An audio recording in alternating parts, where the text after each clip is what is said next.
دي اكس سمول ما كنتش بلبسها خالص، فبعد 7 ايام وكل يوم كيلو في النظام اللي مشيت عليه النهارده خسيته بقى وسطي صغير كده.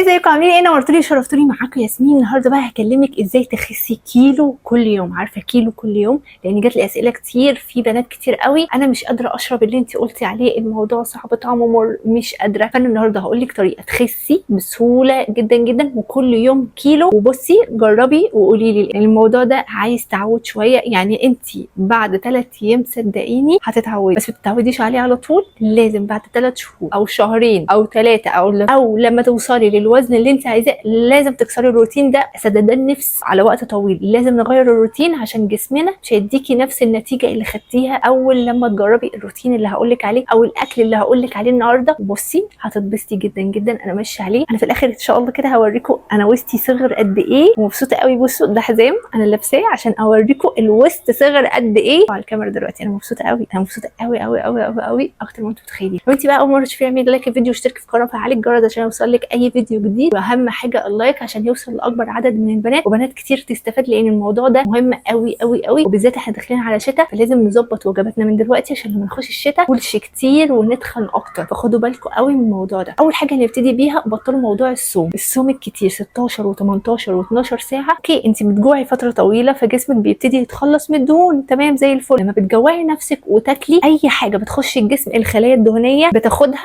ما بتخرجهاش. حتى لو كلتي قد كده، كلتي ربع رغيف، كلتي موزايه، كلتي مش عارفه. انا ما كلتش خالص النهارده، بس اول ما شربت ميه جسمي تخن، اول ما اكلت تفاحيه جسمي تخن، اول ما اكلت طماطميه خيارايه جسمي تخن. صح مش انت بيحصل لك كده؟ ده من الصوم. لازم نشغل الخلايا، لازم نشغل الغده الدرقيه. الغده الدرقيه دي هي المسؤوله عن حرق الجسم وبتزود الحرق في الجسم. فهي هتشتغل ازاي؟ تشتغل بالاكل. بس ايه بقى اللي هناكله؟ هو ده المهم. اول حاجه انا بفطر سندوتش جبنه بسبانخ او جرجير، ايوه رغيف عيش، اي عيش. بس العيش ده انا بجيب العيش مثلا دلوقتي بالليل اهو واحطه في التلاجة، لازم يقعد في الفريزر 12 ساعه وتطلعي تسخنيه بتبقى نص سعراته الحراريه، غير لما بتجيبي العيش صابح. اوكي بتجيبيه وتسخنيه. واخد رغيف كامل. بصوا اخد حزمه جرجير احطها في الرغيف، حزمه جرجير على جبنه بيض، بشبع شبع مش طبيعي. وبالذات السبانخ بتعلي الحرق في الجسم جدا جدا جدا. واعتقد ان الاكل ده رخيص، الجرجير ب 2 جنيه ولا ب 3 جنيه ولا ب5 10 جنيه يا ستي، احسن من الطماطم والخيار الغالي. فده حلو جدا وبتفيدي جسمك وبشرتك وشعرك. شوفي انت بتعملي ايه. جلدك ده لازم سوائل كتير، السوائل الكتير بتيجي عن طريق الميه وبتيجي عن طريق الاكل، والاكل بالذات الخضروات، والخضروات الياف. تاني حاجه بقى انا طبعا ما ناكلش ما بين الفطار وما بين الغدا، ما ناكلش، نشرب ميه بس. يعني اشربي ميه هتلاقي بطنك نفشت وشبعت. كل ما تجوعي اشربي ميه، تمام. هنيجي ميعاد الغدا، احنا بين الفطار والغدا انت بتفطري مثلا الساعه 10، افطري الساعه 10. الفطار عادي، افطري صحي، عايزه تفطري افطري. انا بصحى من النوم عايزه اكل بس ما بشربش مشروبات. ويا ريت نمنع السكر في الفتره دي. المشروبات اللي انت بتشربيها الصبح اشربيها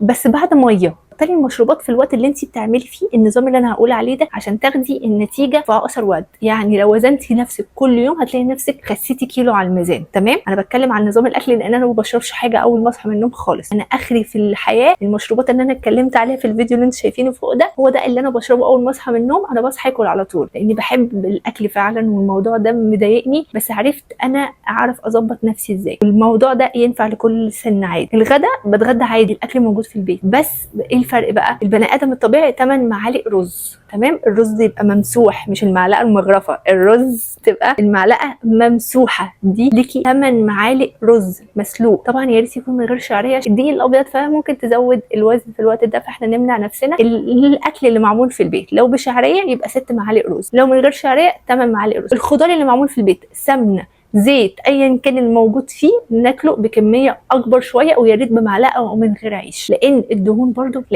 مطلوبه جدا. الدهون دي اللي شايله الكبد، هي الدهون اللي شايله الكلى، الدهون دي اللي بتشغل مخك. عقلك ده بيشتغل ازاي؟ الدهون دي اللي بتخلي الدم يجري في جسمك ويوصل لعقلك. العقل ده بيوصل له الدم عن طريق الاكل بتاعك، يخلي جسمك يبقى فيه طاقه. العشاء سندوتش الجبنه بالسبانخ او بالجرجير. يا ريت تاكلوا سبانخ، والله العظيم انا كنت زيكم قرفانه واقول ازاي هاكل سبانخ وازاي هعمل السبانخ طلعت حلوه جدا، احسن من الفراخ واللحمه والمشويات والحلويات والحاجات دي كلها. الغدا اللي معمول في البيت كليه عادي. مامتك عامله بطاطس، عاملين مسقعه، عاملين ايا كان، كلي بس كلي من غير عيش، كلي من غير يا ريت تاكلي المسقعه، طعمها حلو قوي بالرز برضه جميل وحيد. اعملي ليكي كوبايه رز، اي اكل كليه برز. الرز دي حاجه طبيعيه طالعه من الارض اسمها كربوهيدرات معقده. تمام، احنا هنمشي على الموضوع ده لمده اسبوع كده حلو. بتاكلي اللي انت عايزاه في الغداء، فطار وعشاء. تاكلي جبنه بالجرجير او بالسبانخ، ده اللي كنت بعمله. ولا باكل بيض ولا باكل تونه ولا باكل الحاجات دي. هوريكم دلوقتي. بصي هرجع الكاميرا دلوقتي لورا عشان انا بجد مبسوطه قوي.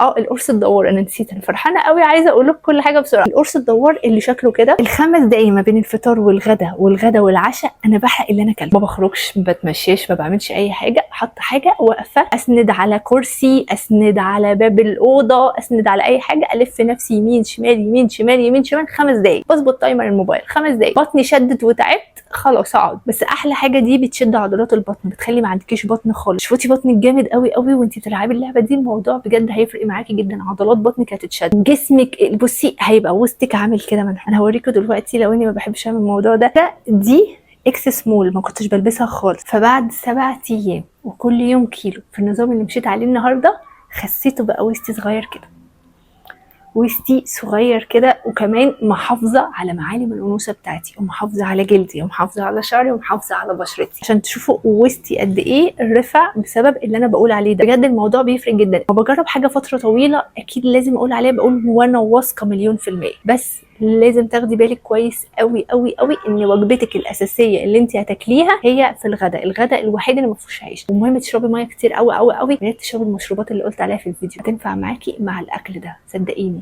هتاكلي مش هتاكلي نفس الكميه اللي كنتي بتاكليها. اشوفك بقى على خير الفيديو جاي. ما تنسيش تعملي لايك للفيديو، اشتراك في القناه، فعلي الجرس عشان يوصلك اي فيديو جديد. انا مين؟ انا ياسمين، وهستناكي الفيديو الجاي. باي باي.